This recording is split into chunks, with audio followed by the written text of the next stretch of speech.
Part of my transition, my mission as well, is to kind of flip the script and rewrite my story, right? So, rough childhood as well. I grew up in an abusive household. There's sexual trauma there, and it kind of followed me throughout Mm, my life. And then at one point, I believe when I started getting into plant medicines and all this work, I was like, no, this has made me who I am. It's not what happens to us, it's what we do with what happens to us.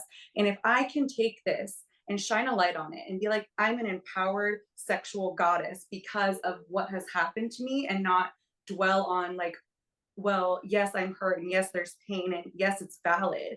But it's mhm. taking that and being like, well, without that, I wouldn't be who I am. We're talking about the balance here. It's like, yes, I'm sorry that happened. But again, taking it already did. I can't change the past. So what can I do with that?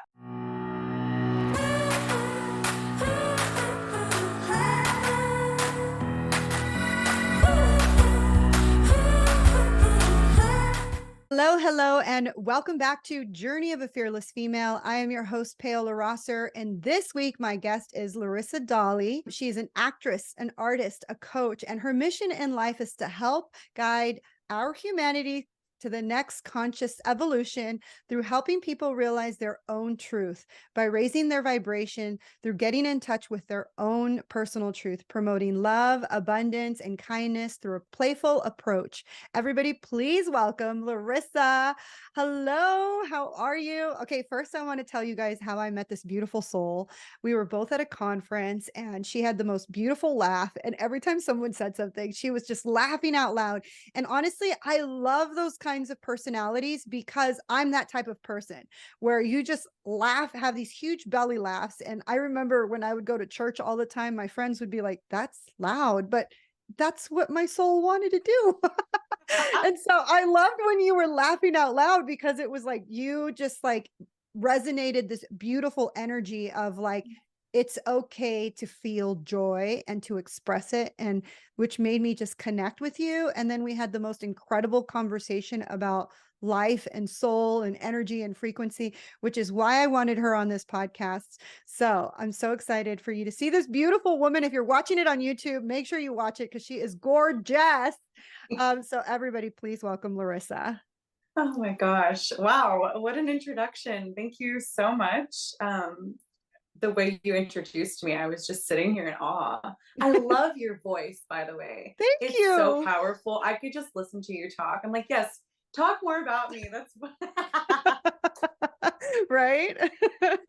Oh, thank you. Thank you so much for having me. I'm excited to have you, and I'm excited to have this conversation. Let's talk about your fearless female journey. Obviously, you Mm. weren't this evolved soul that you are now. Where did this all begin for you? You know, what's coming to me is I started my spiritual journey probably around 10 years ago when my mom passed away. It really ignited a spark in me to kind of make her proud in a sense and learn who I am and live a life of no regrets and full of passion and following my dreams. And so I want to say it started about 10 years ago with that being the catalyst, and kind of, you know, falling down, picking myself back up, and it being a roller coaster of emotions and mistakes and this wild, messy, beautiful thing that is life.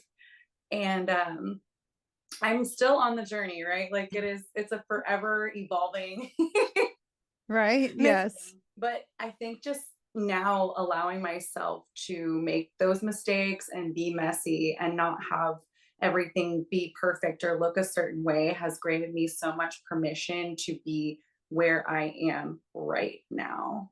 Oh, so let's talk about how did you start to have these discoveries of like there's more to life than just this? Like I know that you said your mom passed away, and obviously we all have to go through the grief cycles of, anger and pain and resentment and, feeling lost, feeling confused.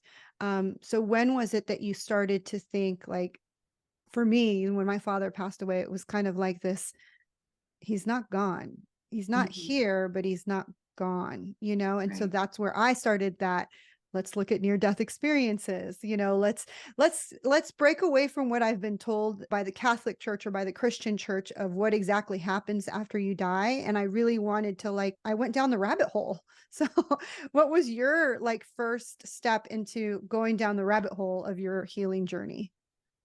What's really interesting, I can relate to all of that, rabbit hole for sure, and how it kind of sparked was, being on set. So I'm an actress, as you said, and in the beginning of my journey, I would go to, whatever I'd get hired for in the beginning, and somebody always, without a doubt, on set would teach me something about, oh, meditations, or they past life regressions, or chakra healing, energy work. And it kind of was this trickle effect to where it would spark, right? Like a web. So it's like Mhm. I learned one thing from, a set I did, a movie I did on set in Chicago 10 years ago about like right after my mom passed. And the script itself being therapeutic and having to grieve over a mother in the script, but also learning about, okay, well, what really is meditation, and learning like the depth of which we can go, right? Because it all starts, the onion, there's the layers, and it all starts somewhere, and it keeps peeling and peeling and peeling. So I'd have to say it really did. It started, that was the catalyst. And then everywhere I went, no matter if it was like a modeling job, again, like a movie set, it was somebody that I would bump into, right? That would kind of put me down the rabbit hole, and then it would spark and ignite something else. Yeah. I think Yeah. it's beautiful. Like, I love the quote that says, when the student is ready, the teacher will appear. And Wow. so when you start to question the reality and you start to have these empowering questions to the universe will come and bring you the right, like you said, it would spark something. Wait, what did you say? And then you would want to hear what they'd have to say. And then you'd go down the rabbit hole and learn everything about that. That's what happened to me. It's like, oh, what? You're going to talk to me about past life regressions? I want to learn everything about that. I'm going to, and then the algorithm works where they just keep sending you more and more. And then you read the books and you go to the conferences and you meet more people in that realm. And I think we're coming to this beautiful age where more people are becoming awakened souls. Do you agree? Yes. I 100% yes. At least that's my experience of the world I live in and attracting that. But the more, like you were saying, it's like the universe kind of just sends us that. But I feel like more and more people are waking up and becoming, you know, aware of what's behind the veil. Like everything is not as it seems, and life is so much richer than, and there's so much more to it than I think on the surface. So I Yes. 100% agree. I think we forget just how powerful we are as human beings, and all the things that we have been told were in the past witchcraft or satanic, or, that's too woo woo, or that's like hippy dippy stuff. Like, it's things like that where before we were afraid to even talk about them. We shunned the people that had spiritual gifts like mediums or psychics. And we would say, oh, that's the devil's work, or they're just hearing demonic spirits. And don't get me wrong, I do believe that there are demonic spirits, but there are also good spirits. There's also angels. There's also, spiritual guides, ancestral guides. Like, there's both good and bad. It's the law of the universe of polarity. There's both Right. cold and hot. There's male and female. There's night and day. It goes along with how the universe was created. I went down the path where I was like, wait a minute, there's more than just the law of attraction. There's more than Mhm. just one universal law. And, when people get into like, I first got into all of this stuff because of the book, The Secret. And Mm. the book, The Secret, kind of opened up, but it's just like a pinch behind the veil. It's not the full, and even now I've done psychedelics.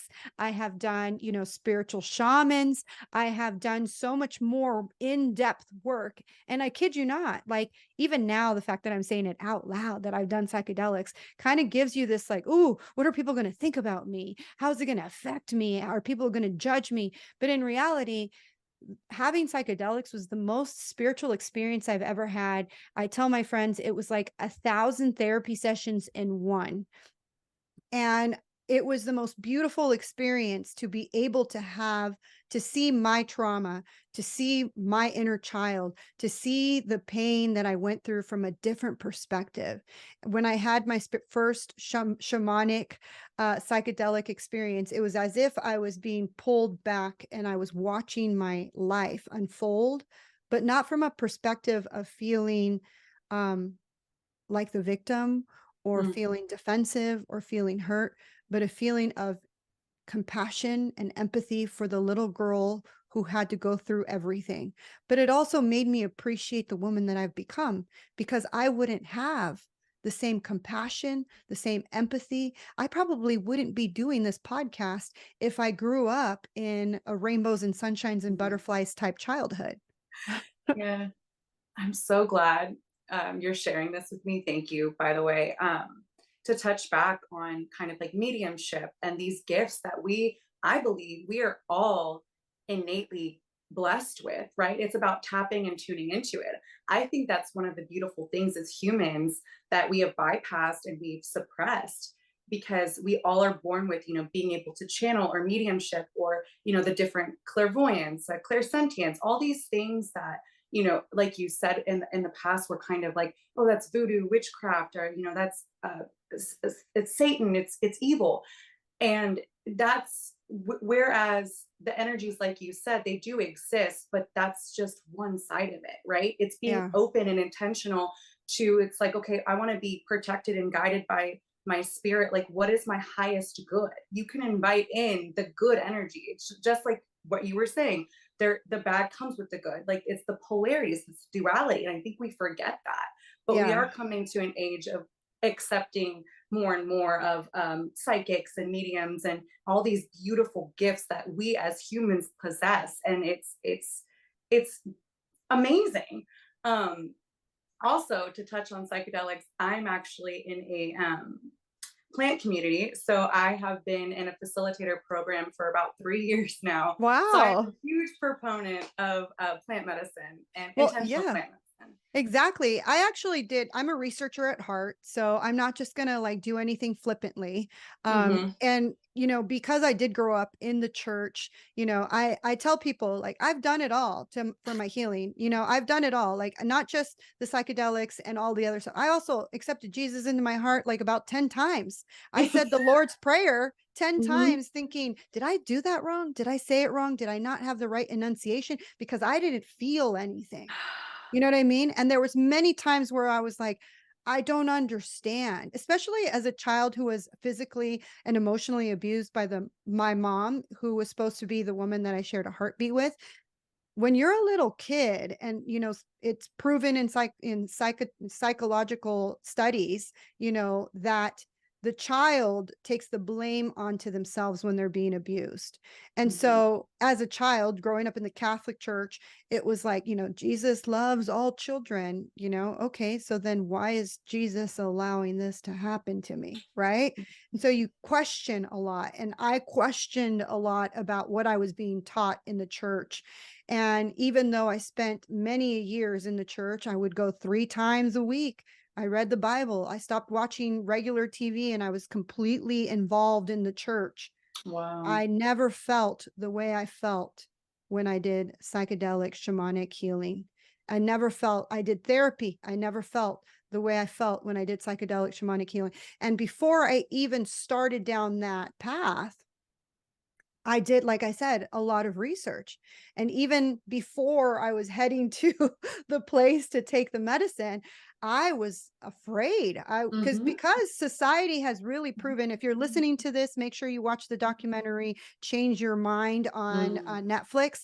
There's the fungi one on Netflix too, where he talks about mushrooms. And what I loved about that is that, it does talk about the history of, if you grew up in the 80s and 90s where Barbara Bush was like, this is your brain on drugs. And you really feel scared because they've Mhm. implemented that idea that if you take this drug, you are going to become a homeless person in a cardboard box in the bottom of the freeway, right?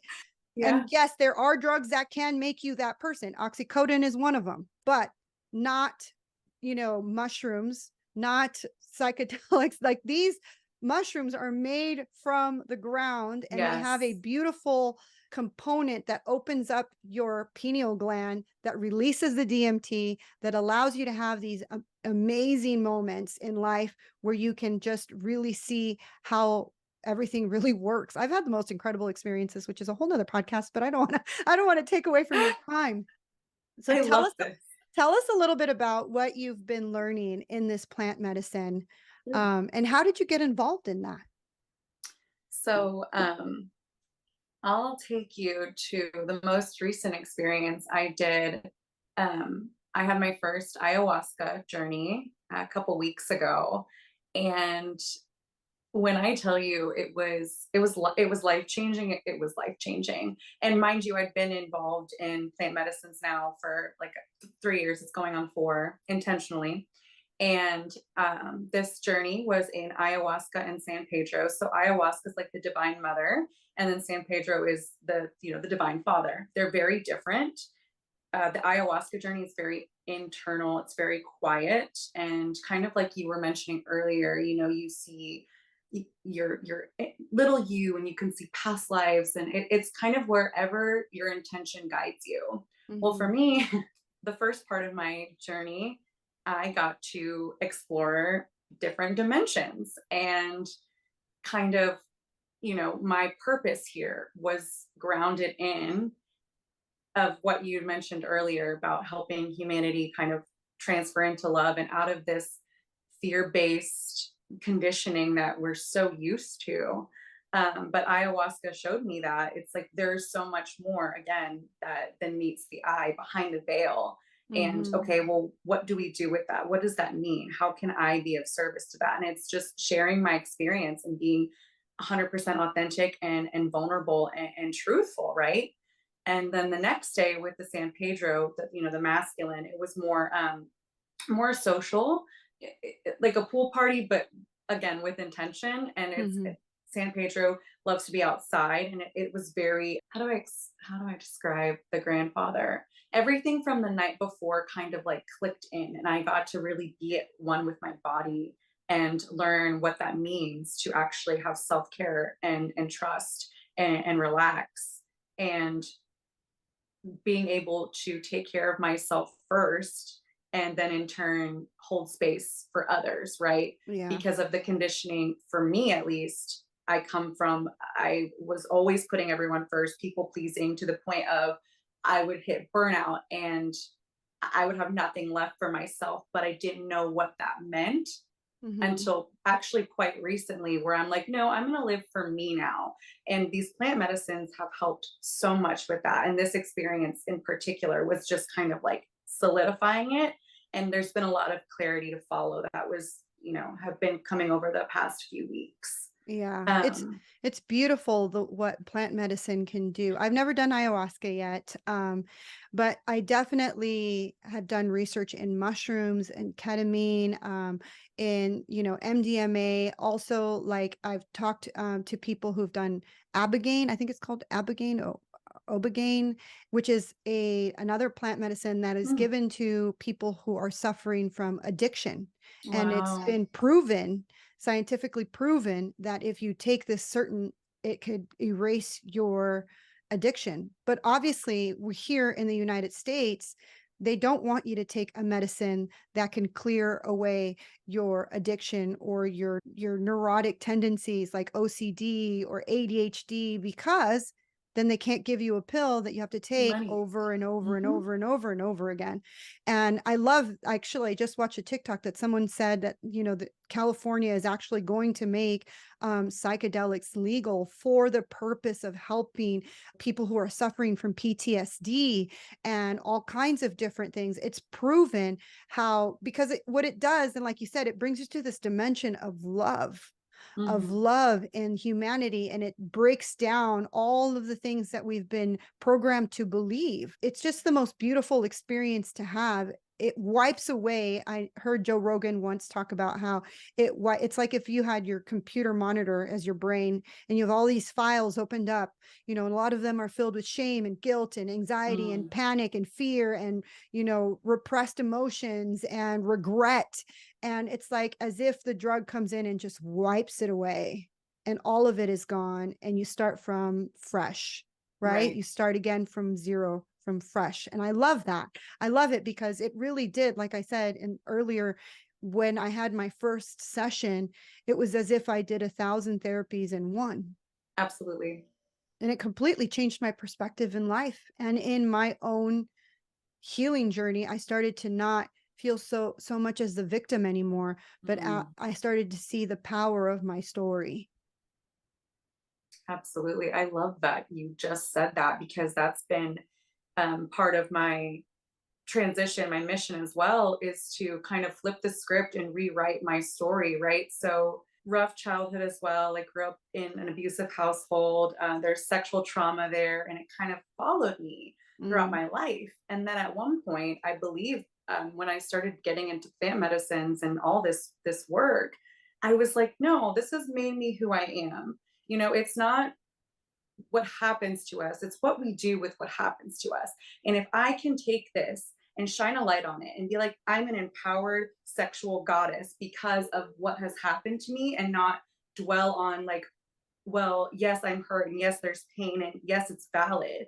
But it's mhm, taking that and being like, well, without that, I wouldn't be who I am. We're talking about the balance here. It's like, yes, I'm sorry that happened. But again, taking it already did. I can't change the past. So what can I do with that? Right. Like you mhm, were saying, it's like, I'm not the victim anymore. I'm going to let this now empower me.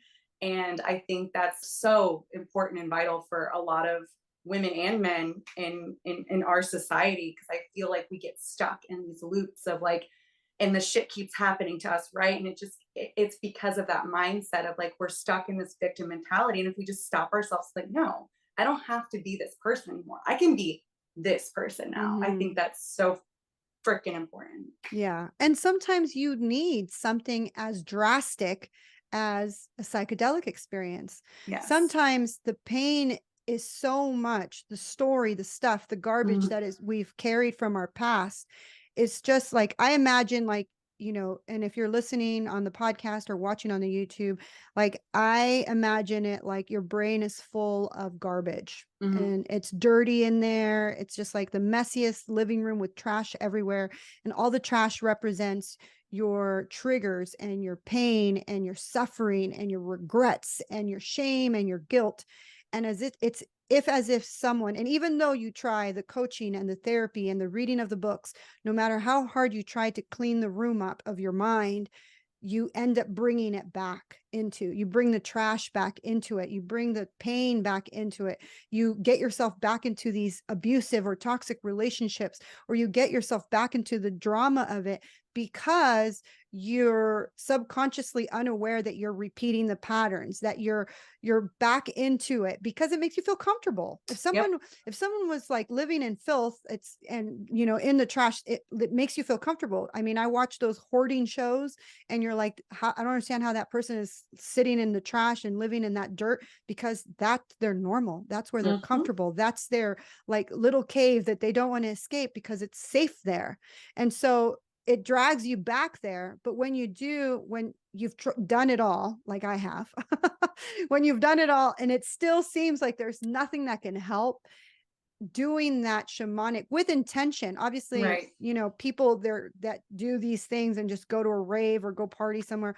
There's a difference between doing that, but doing it with a healer, somebody who's going to walk you through it and who's going to be present with you with intention to really erase and clean that room that is filled, that you filled your mind with garbage and trash and trauma and pain and sorrow, to be able to help you clean that mind up so that you could start fresh, so you could start at ground zero, so that you could fill that mind with beautiful, whatever it is that you want to fill it with a beautiful, clean furniture, flowers, decorations, like positive affirmations, great mantras, great incantations. You change the program and you also change Mhm. the trajectory of your life. Absolutely. Intention is everything. Just like where your focus goes, your energy flows. It's intention at bottom line. That's so important. So absolutely. Oh my gosh. So what are you doing now? What am I doing now? I'm in a I'm in a huge, exciting transitional phase. I'm still acting. I've got a couple things coming up. I have a premiere in November for a movie called A Gettysburg Christmas. I'm really excited about that. That's so cool. Yeah, Congratulations. thank you. Yeah, I that's love Christmas, by the way, one of my favorite holidays. me too. Me too. That's why it was on my bucket list. And when I got to do this movie, I was like, oh my gosh, yes, check, check, check. Because I'm a sucker for Christmas and everything to do with Christmas. So really excited about that. But currently I am again in this transitional period, and I'm really wanting to put like a container together for women. I just started doing like intuitive coaching one-on-one, like just started taking clients. My site is live, Mm, like hypnosis, and I finished the QRE program with Erin, awesome. and yeah, I loved it. Another thing that was very transformative, and I actually am doing a level one Akashic Records course this Ooh. weekend. Yeah. So that's what I'm doing now. Like right now, right now. Oh my gosh, I love it. I love it. I For those of you who are listening, QRE is called quantum ripple effect. So, for those of you who don't know what she's talking about, it's like learning about how you can cause a ripple effect in this world. And all of us have a beautiful gift inside of us. All of us, if you're tapping in, if you become intentional, if you become open to really allowing yourself to explore the spiritual gifts that were given to you. I mean, all Mhm. of us have a spiritual gift. All of us Absolutely. are are powerful beyond belief. And the moment that we start to really tap into our gifts, and that's something that like I was afraid to. I Hmm. have to be honest, I was afraid to truly tap into my gifts because you are programmed to believe, like, that's in Spanish, brujeria, that's witchcraft, thinks that's taboo. I'm just now listening to the book Life After Life by Dr. Moody, who actually was the one that coined near death experiences. And he talks about how in the beginning of his studies, which was in the beginning, I believe he said 1959, I'm not sure, don't quote me, but he was saying that, people were like, you don't study what happens after death. You don't talk to people about their near death experiences. You don't talk to them about their visions because, that's taboo, or you can't do that. It's like against God, against religion, again. And people who would have these near death experiences back in the days were afraid to share their stories because they were afraid that they were going to be called crazy or cuckoo, or, Wow. be put into a padded room. Hmm. And I think we've come such a long way from that. And I'm so thankful, like I said earlier, that we are, as a society, becoming more awakened souls, more open to the possibility of what is out there. Because the biggest thing is when you know something and you think you know it all, the cosmic joke is you really don't know it all. Right? There's so much more to learn. There's so much more Yes. to figure out. There's so much. And even the things that we know are just a small sample of what we really truly know. They even say we only use 10% of our brain. Right. Oh my gosh. What's the book called again? Hold on. Life After Life. Life after life. Okay, because I am currently reading a book by Dolores Cannon, who was famous for past life regressions, and it's called The Convoluted Universe. Ooh, Highly recommend if you want to learn more about like the lost knowledge of our species, of the universe. It's fascinating. It is oh, fascinating. I'm So, definitely going to pick that book up. Okay, so as we wrap up our episode, Larissa, what would be your nugget of wisdom for anybody listening today? oh, okay. My negative wisdom. I actually wrote it down because this is very Yay. important to me. That it is okay to make mistakes. Giving myself permission to do that has been life changing and an integral part of understanding my authenticity, as well as deconditioning old stories that I don't have to carry any longer.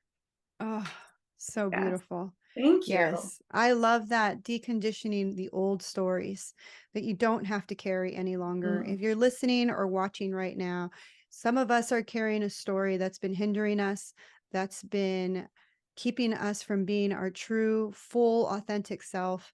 And the moment that you can decondition that story, break it down, see it from a different perspective, and really honor the things that you've been through to be the woman that you are today or the man that you are today, can really change the trajectory of your life.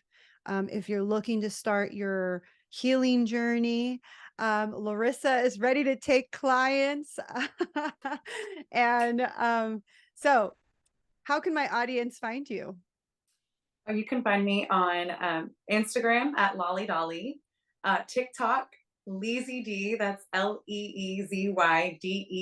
And then I have my links are both there for my website if you want to book with me. Beautiful. And they'll be in the show notes. Oh, Thank you again. yay. Thank you again for being on the podcast. Thank you so much for having me. Thank you again for listening to Journey of a Fearless Female. I'm your host, Paola Rosser. If you're looking for a life coach or a spiritual mentor, you can book a free discovery call with me at www.fearlessfemale.com. You can also follow me on Instagram at fearlessfemale_coach, subscribe to my YouTube channel at fearlessfemale, or find me on TikTok. I'm under at paola.rosser. And if you love this episode, make sure you hit subscribe, share it with your friends, and leave a review. I read every single review, and I truly appreciate the time you spend writing it.